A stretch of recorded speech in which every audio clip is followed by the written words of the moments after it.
여러분들 만약에 아마존강 유역에 있는 열대 우림 지역이 파괴되면 어떤 일이 일어날 것 같습니까? 우리하고 별 관계가 있을까요? 한번 맞춰보세요.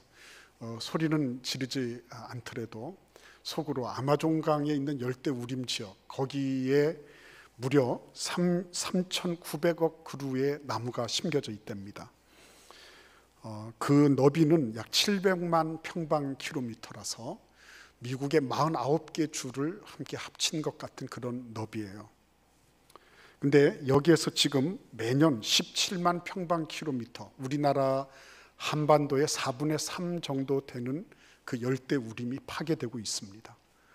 불이 나고 그리고 난개발을 하고 그러면서 매년 17만 평방킬로미터의 그 숲 지역이 달아나고 있는 것입니다. 그러면 약 40년 정도 지나면 열대 우림이 다 파괴가 될 것입니다. 그러면 우리에게 어떤 영향을 미치게 될까요? 한번 알아맞혀 보세요. 속으로 그게 별로 관계가 없을 것 같은데 이럴 수도 있고, 아니면은 이거 큰일 났다 이렇게 생각할 수도 있어요.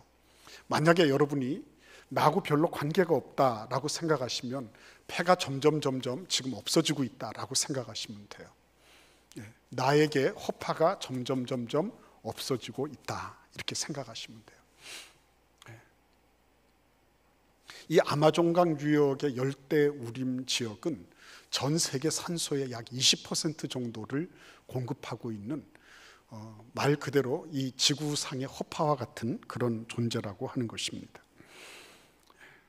그런데 만약에 지금처럼 17만 평방킬로미터씩을 계속해서 잠식당한다면 40년 후에는 어떻게 될까요? 하는 거예요.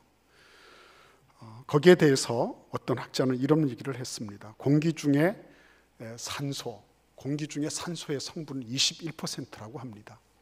근데 이 산소가 15%로 내려가게 되면 성분 중에 15%로 6%가 감소하게 되면 불을 켤 수가 없답니다.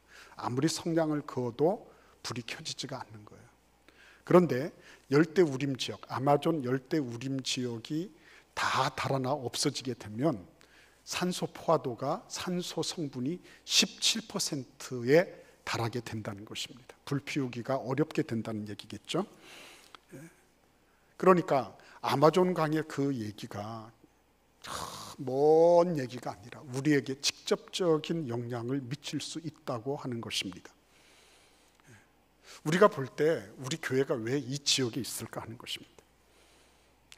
일본의 금광교 절을 우리가 사서 그곳에 교회를 세우고, 그리고 지금껏 여기까지 이곳에 자리 잡게 되었어요. 어떤 분은 깜짝 놀랍니다. 아니 이곳에 교회가 있냐고. 이곳에 교회가 있냐고. 어떻게 이런, 옛날에 보면 이곳은 아주 어둡고 침침한 곳이었어요. 우범 지역이었습니다. 사람들이 얘기하는 역 앞에 있는 그런 보통의 그런 별로 그렇게 아름답지 못한 문란하고 음란한 그런 지역이에요. 근데 그 한가운데 우리 교회가 있다고 하는 것이 무슨 의미가 있냐는 거죠. 아닐 게 아니라 우리 교회도 그 한창 둔산 지역이 개발될 때 이곳을 지나서 이곳을 그 주식회사 건영이라고 그 유명한 아파트 건축업체가 있죠. 그곳에 팔고 거의 계약이 다 될 뻔했죠. 그리고 둔산으로 이사하려고 했어요. 근데 여러분, 그것이 이 알박기를 했어요. 여기 요 옆에 보면 작은 그 가게 있잖아요. 거기가 알박기를 해서 절대로 내주려고 하지 않았습니다. 그래서 어쩔 수 없어서 건영 측이 포기를 한 겁니다. 저 알박기가 있는 한에는 이게 모양새가 나지 않는 거예요. 아파트 단지가 될 수가 없는 것입니다. 그래서 결국은 우리가 이곳에 새롭게 건축을 하게 된 거예요. 그런데 이것은 표면적인 이유죠. 그러면 심층적으로 우리가 영적으로 따져보면 무슨 일이 있었던 걸까요? 그렇죠. 아마존 강의 그 열대 우림 지역 다 벗어버리고 나면, 그러면은 결국은 이 지구상의 전체 인류가 산소의 부족으로 고통을 당하게 될 거예요. 근데 여러분, 조엘 코트킨이라고 하는 그 역사학자는 도시의 역사라고 하는 책에서 이렇게 얘기를 했습니다. 역사적으로 성공한 도시는 세 가지 기능을 수행했다고 했습니다. 안전을 제공하고, 해자를 파고 성벽을 높이고, 상거래를 유치하고, 그래서 상거래를 통해서 서로 먹고 살 수 있도록 그런 기능을 했어요. 그리고 신성한 공간을 구축했다고 했습니다. 신성한 공간, 참 이거 희한하죠. 신성한 공간, 반드시 큰 도시를 가면 신성한 공간이 있다는 거야. 아랍권에 가면 모스크가 있고, 그죠? 가톨릭권에 가면 대성당이 있고, 불교권에 가면 대사찰이 있어요. 17세기까지 유럽에서는 대도시다라고 하면 그 도시에는 반드시 대성당이 있느냐 없느냐를 가지고 대도시냐 아니냐를 가름했다고 얘기를 합니다. 옛날에 우리 학교 다닐 때 그 동네에 짜장면집이 있느냐 없느냐, 이게 아주 중요한 마을의 요소 가운데 짜장면집이 있고 짜장면 배달이 되면 아주 그 마을은 살만한 마을이라고 꼬맹이들은 그렇게 생각했어요.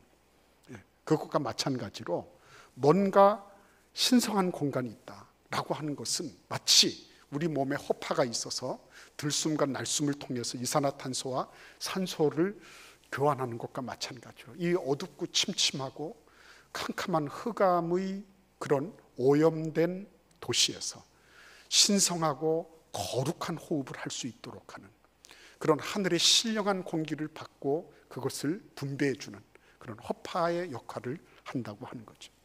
그러니까 우리 교회가 이곳에 자리 잡고 있다고 하는 것은 이 지역에 대해서는 뭐예요? 희망을 주고 미래를 주는 일이었습니다.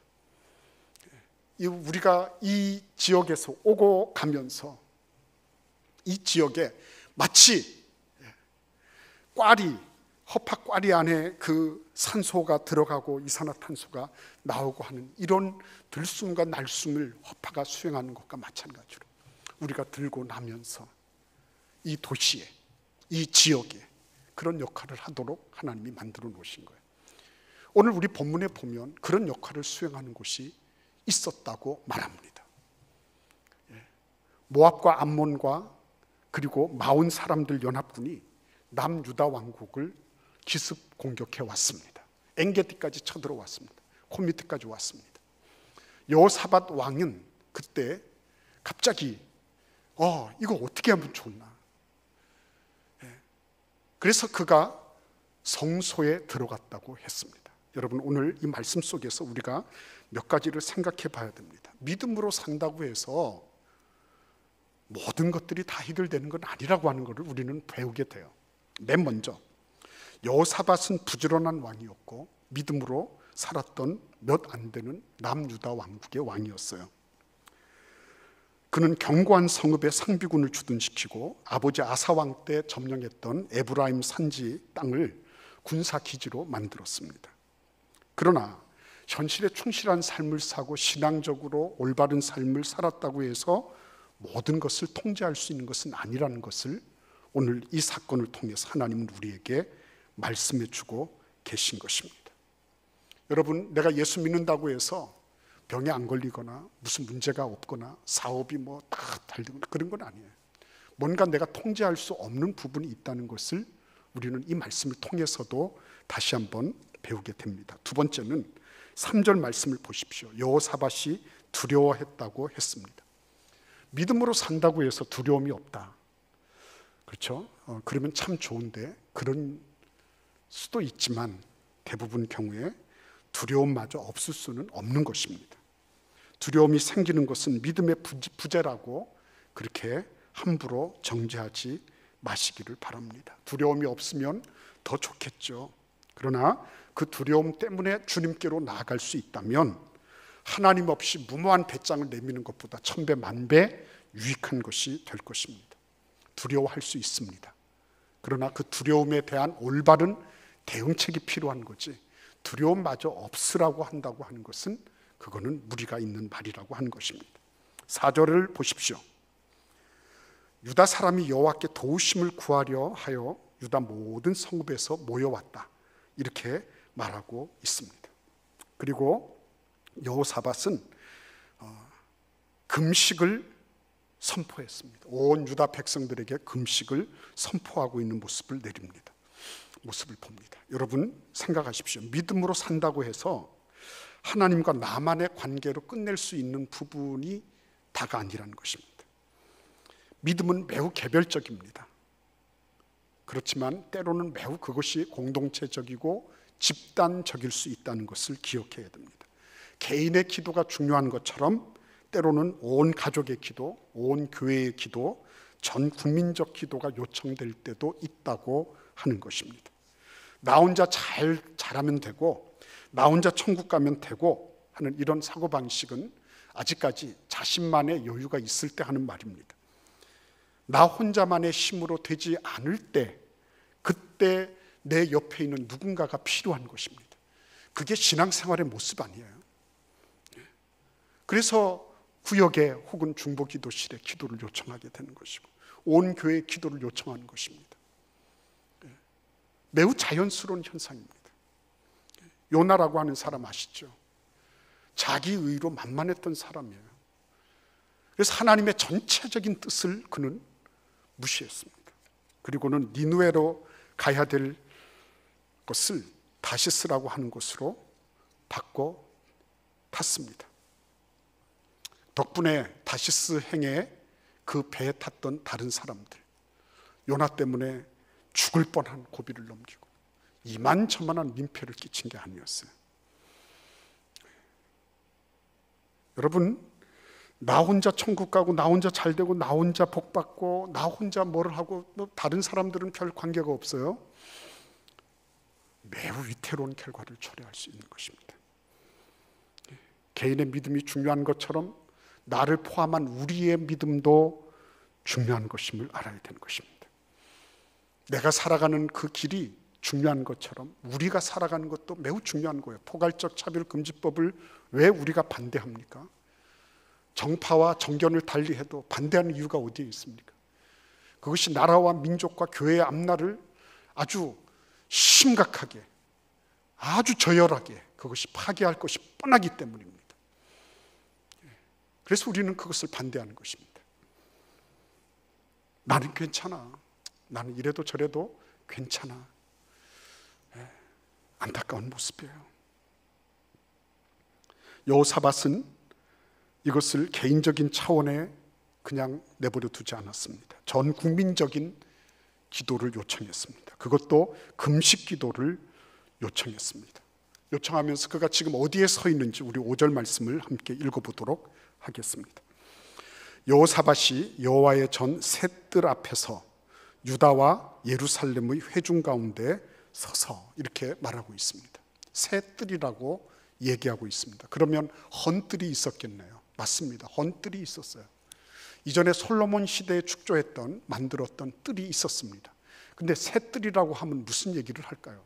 구약학자들은 이것이 자기 아버지 아사나 여호사밧 때 솔로몬이 만들었던 그 뜰보다도 새롭게 보수하고 더 확장해서 만들어진 그런 뜰이라고 이렇게 말들을 하고 있습니다. 여러분 생각해 보십시오. 제사장 몇 사람, 레위 사람 몇 사람이 그곳에서 오고 가고 그러고 있을 거예요. 아니면 왕족이나 선견자들이 오고 가는 것이라면, 그렇다면 셋들이 왜 필요하겠습니까? 유지 보수하는 정도가 아니라 확장을 해서 셋들을 만들 필요가 왜 있었겠어요? 이 공간은 몇몇 사람들만의 공간이 아니라 전 민족적이고 국가적인 기도회가 열리는 그런 공간이 되어야 됐다고 하는 것입니다. 구별되고 그리고 거룩한 공간으로, 그곳에는 한두 사람만 오가는 곳이 아니라 모든 사람이 와서 깃들일 만한 그런 곳이 되어야 했다고 하는 것입니다.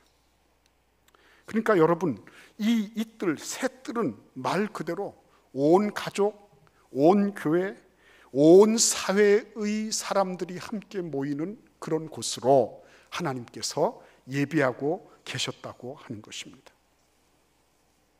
얼마나 놀라운 일입니까? 옛날에 우리 할아버지 솔로몬이 그렇게 지었던 그런 뜰이에요. 그런데 손자에 손자 이렇게 해서 어떻게 하는 겁니까? 그곳을 더 넓히고 확장해서 더 많은 사람들이 들어올 수 있도록 만들었습니다. 이유는 그 사람들도 함께 그 뜰에서 하나님을 만나야 될 필요가 있었기 때문입니다. 여러분 기억하십시오. 요즘이 온라인 시대고 비대면 시대고 그렇기 때문에 교회 건물이 필요하지 않습니다. 우리는 비대면으로 맞습니다. 우리는 비대면합니다. 저는 신방하면서 얼마나 감사한지 몰라요. 한꺼번에 쫙 들어오니까요, 얼마나 고마운지 모르겠습니다. 그럼에도 불구하고 우리는 이 신성한 공간이 필요한 것입니다.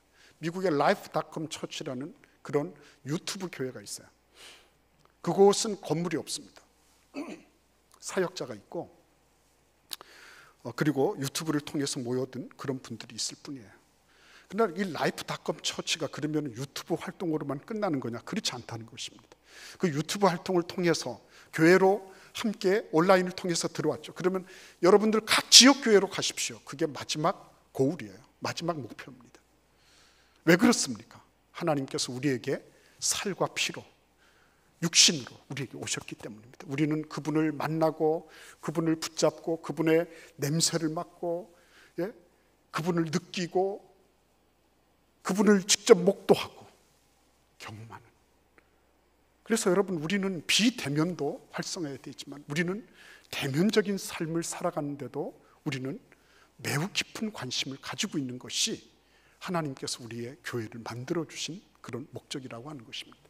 여러분 기억하십시오. 출애굽 때도 하나님은 비록 텐트 밑이라고 할지라도 신성한 공간을 만드셨어요. 심지어는 바벨론에 유배되어 가 있을 때도 하나님은 회당을 통해서 신성한 공간을 만드셨어요. 신약시대 때 그 어목한 박해 시절에도 심지어는 저 지하 묘소 카타콤을 파고서라도 그곳에 신성한 공간을 만드셨어요. 그렇기 때문에 비대면이 필요하지 않다는 것이 아니라 비대면을 통하여 구별된 시간, 구별된 곳에서 하나님 앞에 예배를 드리지만 그럼에도 불구하고 우리에게는 이 신성한 공간이 우리에게 마치 신선한 공기를 제공하는 허파와 같은 역할을 이 지역사회에서 하고 있다는 것입니다. 그래서 여러분 이 말씀 속에서 이 거룩한 공간이 그러면 해야 될 기능이 뭘까요? 하는 것입니다. 이 공간에서 6절을 보십시오. 6절을 보시면 뭐라고 얘기합니까? 여호사밧이 우리 조상들의 하나님 여호와여 주는 하늘에서 하나님이 아니시니까 이방 사람들의 모든 나라를 다스리지 아니하시나이까. 그렇죠? 하나님의 주권을 인정해 드리는 거예요. 지금 그 모압 사람, 암몬 사람들, 마온 사람들 연합군이 막 쳐들어와서 정신이 없어요. 그런데 이 성소에서 그가 한 일이 뭡니까? 그는 하나님이 우리나라 남유다 왕국뿐만 아니라 저 이방인들까지도 다 주재하시는 만왕의 왕이시라고 하는 것, 만주의 주시라고 하는 것을 고백하고 있는 거예요. 다른 말로 말씀드리면 그의 시야가 크게 확장되었다는 것입니다. 큰 그림을 보게 되었다고 하는 것입니다. 시편 73편에 보시면 고민하는 한 사람이 있습니다. 그는 나는 신앙생활 열심히 하고 믿음으로 살고 정의롭게 살고 정직하게 살려고 하는데 왜 나보다도 죄도 많이 짓고 악하게 살고 모든 생각하는 것이 교활하기 짝이 없는 저런 참 거짓말 잘하고 사기 잘 치는 저런 사람들이 잘 살고 자녀들도 잘 되고 심지어는 건강하다가 죽을 때도 아무 고통 없이 죽어갑니까? 이런 의문과 분노를 품고 있었던 거예요. 그런데 여러분 시편 73편 17절에 보시면 이렇게 기록하고 있습니다. 하나님의 성소에 들어갈 때에야 그들의 종말을 내가 깨달았나이다. 전모를 볼 수 있게 됐다는 거죠. 하나님의 성소에 들어갈 때에야 그 거룩한 공간에 들어가서야 비로소 그는 인생의 전체 지금 현재 문제를 해결하기 위해서 아둥바둥하는 정도가 아니라 전체를 볼 수 있는 시야를 그가 확보하게 되었다라고 성경은 말하고 있습니다. 그렇습니다, 여러분.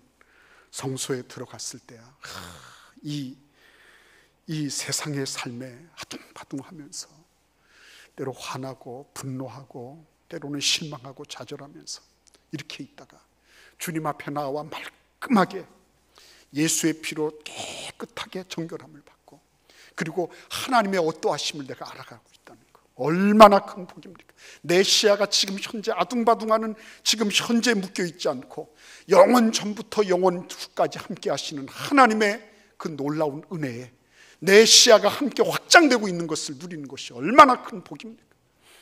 그것이 성소에서 일어난 일이었습니다. 뿐만 아닙니다. 오늘 여기에 보시면 하나님의 약속에 대해서 계속 얘기하고 있어요. 7절에 보시면 하나님이 이 땅을 우리에게 주셨습니다. 8절부터 9절까지 보시면 재앙이나 난리나 무슨 문제가 생겼을 때 이곳에서 기도하면 하나님은 응답하신다고 약속하셨습니다. 시야가 넓혀지고요, 그리고 하나님의 약속에 대한 확인이 일어난 것입니다. 하나님을 바라볼 뿐만 아니라 하나님이 나에게 뭐라고 약속하시는지, 우리 조상들에게 약속하신 것, 그것을 지금 확인받고 있는 장면을 보는 것입니다. 항상 수평적으로 살다가 수직적인 삶으로 들어가는 거죠. 그래서 이 공간이 거룩하고 신성한 공간이라는 거예요. 그래서 이것은 다른 세상이 제공하지 못하는 복된 공간이라고 하는 것입니다. 그리고 10절부터를 보십시오. 13절까지를 보시면 결론이 뭡니까? 저 모압과 암몬을 치지 말라 그래서 안 쳤습니다. 그랬더니 저들이 이제는 우리를 쫓아내려고 합니다. 그런데 우리에게는 별로 방법이 없습니다. 주님만 바라봅니다. 우리의 상황을 여호사밧은 하나님께 아뢰고 있는 거예요. 그러니까 하나님의 어떠하심을 보고 그분의 약속을 받고 위로부터 나리시는 그런 약속에 대해서 확인하고, 그리고 우리의 이 삶을 하나님께 올려드리고 있는 이런 장면이 신성한 공간, 이 거룩한 공간에서, 이 성소에서 일어나고 있는 모습이었어요. 하나님은 이런 일에 대해서 어떻게 응답하셨을까요? 저는 이게 참 보통이 아니라고 생각합니다. 이 일이 일어난 거, 우리 같이 한번 14절 말씀을 보시겠습니까? 여호와의 영이 회중 가운데에서 레위 사람 야하시엘에게 임하셨다, 이렇게 말하고 있습니다. 14절에 레위 사람 야하시엘, 그가 뭐 몇 대손 몇 대손 얘기하는 거는 그가 뼈대 있는 가문이었다, 레위 사람 정통 레위인이었다, 이런 얘기를 하는 거예요. 근데 왜 하필 레위인입니까? 거기 제사장이 없었습니까? 왕이 없었습니까? 선견자가 없었습니까? 다 있었어요. 그런데 이 레위 사람 야하시엘에게 하나님이 말씀하신 이유는 뭡니까? 누구에게든지 하나님의 셋들, 그 성소의 셋들을 밟고 있는 사람들 가운데는 반드시 어떤 특정인 누구가 아니라 누구에게나 하나님은 말씀하시겠다는 거예요. 성전은 구분되어 있었습니다. 그러나 하나님이 말씀하시는 것은 구분되어 있지 않았습니다. 하나님은 누구에게나, 나 같은 사람에게도, 그 성전 한쪽 구석에서 쭈그려서 기도하고 있던 그 안나 할머니에게도, 시몬 할아버지에게도, 그죠? 나 같은 이에게도, 사람들 눈길 한번 주지 않는다 할지라도 하나님은 나에게 계속 눈길을 주시고 주목하시고 말씀하시기를 원하시는 거예요. 얼마나 복된 시간인지 몰라요. 이 야하시엘에게 하나님은 문턱 없는 응답을 해 주신 것이었습니다. 하나님은 우리를 택하신 족속, 왕같은 제사장, 그리고 거룩한 나라로, 그의 택한 백성으로 우리를 부르셨다고 했습니다. 어두운 데서 우리를 불러내신 그 하나님의 기이한 덕을, 그거를 찬송하고 선포하도록 하기 위해서 우리를 평범하게 이를 데 없는 우리, 직분자가 아니라도 괜찮아요. 뭐라고 사람들이 알아줄 만한 무엇이 아니라도 괜찮아요. 완전히 열려있는 그런 응답을 하나님은 해주시고 있었어요. 야하시엘에게 하나님 뭐라고 말씀하십니까? 15절 말씀에 보시면 너희는 이 큰 무리로 말미암아 두려워하거나 놀라지 마라. 이 전쟁은 너에게 속한 것이 아니요 하나님께 속한 것이니라. 아멘. 놀라운 축복이죠. 왜 이게 축복입니까? 여호사밧이 하나님, 나는 어떻게 해야 방도를 모르겠습니다, 그랬거든요. 그리고 하나님께 아뢰어드렸어요. 그런데 하나님은 뭐라고 말씀하세요? 이 싸움은 네가 싸울 싸움이 아니야, 내가 싸우겠어, 이렇게 말씀하시는 겁니다. 어떻게 그게 가능해졌어요? 맞습니다. 믿음은 전환점을 가져옵니다. 믿음은. 베드로전서 5장 7절 말씀에 보시면 너희 염려를 다 주께 맡기라. 이는 그가 너희를 돌보심이라. 이렇게 말씀하고 있어요. 나에게 있던 염려, 걱정, 근심, 이거 하나님께 맡겨드리는 거예요. 그 결과는 뭐예요? 하나님의 돌보심을 입게 되는 거예요. 나는 하나님께 걱정, 근심, 염려를 가지고 갔어요. 여호사밧이 그것을 하나님께 올려드렸습니다. 그랬더니 하나님께서 그걸 받으시고, 그리고 어떻게 하셨어요? 이거 내 싸움이야, 내 소관이야, 너 걱정하지 마, 이렇게 해버리신 거예요. 여러분, 야고보서 5장 16절 말씀에 보시면 의인의 간구는 역사하는 힘이 크다고 말씀하시고 있어요. 하나님 앞에 우리가 믿음으로 구하면 역사하는 힘이 큰 겁니다. 하나님께서 이 싸움은 너희들이 싸울 거 없어, 내가 다 알아서 해, 이렇게 해버리신 거예요. 이 연합군은 지금 아주 미소하기 짝이 없는 남유다 왕국을 치러 왔어요. 그런데 이거 지금 어떻게 된 거예요? 큰 봉변을 당하게 됐죠. 하나님이 대신해서 싸우시겠다고 하니까. 저는 얼마나 이게 감사한지 모르겠어요. 우리 교회가 지난 2월달, 3월달에 재정적으로 어려웠습니다. 제가 그렇다고 해서 누구에게 전화해가지고서 헌금 좀 하십시오, 이렇게 하겠어요? 다 어렵죠. 다 힘들죠. 방법이 없더라고요. 그 방법이 없을 때는 기도밖에 없잖아요. 하나님께 기도하는 거예요. 하나님. 지금 우리 교회는 비전센터 헌당 거의 99%, 98.8%를 지금 우리가 지난 그 어려운 이 세월에 우리 당회를 위시해서 여러 성도들이 헌신해가지고 여기까지 왔어요. 12월 셋째 주일날 우리는 헌당을 목표로 하고 있어요. 하나님께서 나머지 금액도 허락해 주실 거라고 저는 믿어요. 하나님 앞에 기도하는 거예요, 여러분. 인간적으로 계산하는 게 아니에요. 내가 따져가지고서 준비하는 게 아닙니다. 이거는 하나님이 하시는 거예요. 하나님이. 누가 시켜서 어떻게 하겠습니까? 하나님께서 그런 마음을 주시고 그렇게 헌신하고, 힘들고 어렵잖아요. 지금 재난지원금으로 살아가는 가구가 얼마나 많습니까? 그런 와중에 헌신하게 하신 거예요. 하나님이 일하고 계신 것입니다. 하나님이 그 모든 염려와 걱정을 대신 맡아 주신 것입니다. 그래서 여러분, 이 지금 연합군들, 모압과 암몬과 마온 연합군들은 이게 참 큰 코를 다치게 됐죠. 하나님이 싸우시겠다고 할 때는 만군의 여호와라 그랬거든요. 만군의 여호와. 만군이란 말은 모든 군대 하나님이라는, 모든 군대. 전 군대를 다 호령하시는 분이 하나님이시라는 거예요.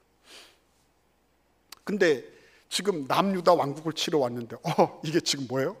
전 군대를 다 움직이시는 그 하나님하고 맞붙게 된 거네요. 참 삼가 조의를 표하지 않을 수가 없는 거예요. 어떻게 위로의 말씀을 드려야 될지 모르겠어요. 이 연합군에게는. 그렇죠? 하나님이 맡아서 하신 겁니다.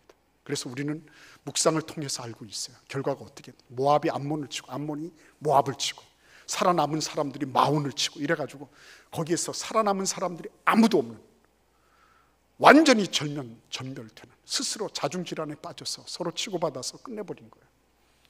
만군의 주 여호와께서 싸우시니까 이렇게 싸우시는 거예요. 그죠? 왜 염려하고 걱정합니까? 왜 내가 내 힘과 능력으로 싸우려고 합니까? 내 계산으로 하나님이 하신 일을 제한하려고 합니까? 그 시간에 기도하고, 그 시간에 하나님께 맡기고, 그 시간에 주님을 우러르며 하나님 앞에 믿음으로 약속을 확인받는 그런 시간이 우리에게 더 필요한 것입니다. 하나님, 나를 붙잡아 주세요. 내가 자꾸만 인간적인 계산하고 인간적으로 자꾸 힘들어지고 어려울 때 주님, 하나님이 어떠하심을 알게 해 주세요. 그렇죠? 거룩한 공간, 성소에서 하나님이 그렇게 해주셨어요. 그래서 결과가 뭐였습니까? 모든 나라가 화살 한 번 쏘지 않고 칼 한 번 휘두르지 않고 완전히 전쟁에서 완승해 버렸습니다. 사흘 밤낮을 노획물을 획득하느라고 정신이 없었어요. 엄청난 전리품을 얻었습니다. 여러분, 이게 인간적으로 계산해서 된 것입니까? 우리 교회가 지금까지 온 것이 인간적으로 뭔가를 잘 계획하고 준비하고 뭔가 계획대로 잘 이행이 돼서 이렇게 왔습니까? 지난 82년 동안 하나님께서 우리 교회 가운데 함께 하신 것이, 그것이 인간적인 어떤 부분들이 정말 하나님보다 앞서고 하나님보다 더 영리하고 똑똑해서 그런 일이 일어났을까요? 계획이 필요하지 않은 것은 아닙니다. 저도 계획 세웁니다. 그래서 대부분의 경우에는 참 죄송하게도 계획대로 안 될 때가 많습니다. 그런데 하나님께서 그 와중에 하나님의 방법으로 채우시고 입히시고 먹이시고 그렇게 해주시더라고요. 하나님께서 행하십니다. 의인의 간구는 역사하는 힘이 큼이니라. 온 가족이 모여들었습니다. 아버지도, 그리고 엄마도, 아이들도, 젖먹이까지 다 와서 하나님 앞에 섰습니다. 그리고 나는 갈 길을 모릅니다. 나는 어찌할 바를 모릅니다. 하나님, 이 전쟁 맡아주세요 했을 때 하나님께서 그 전쟁을 맡아주시고 그 엄청난 무리들을 다 일거에 소탕해 주셨습니다. 이제는 우리가 그것을 경험해야 될 때 하나님께서는 우리가 그 차례가 되었다고 말씀하시는 거예요. 그냥 이대로 살지, 어떻게 해서든지 이걸 이겨나가요. 맞아요, 이겨나가야죠. 견뎌내야죠. 버텨야죠. 그 버티는 정도가 아니라 하나님은 우리를 향해서 내가 할게. 네가 좀 가지고 있는 키 좀 나를 좀 달아. 네가 뭘 하려고 하는 거 그거 좀 내려놔라. 내가 할게. 나한테 좀 맡겨달라. 하나님께서 그렇게 말씀하시지 않습니까? 오늘 우리가 그런 하나님을 만나는, 그런 하나님을 우리의 가정에서, 우리의 교회에서 경험하는 놀라운 은혜와 축복이 앞으로 지속될 것을 우리는 믿고 확신하는 것입니다. 그런 은혜가 여러분의 마음속에, 심령 속에 함께 하시는 그런 놀라운 나날이 되시기를 기원합니다.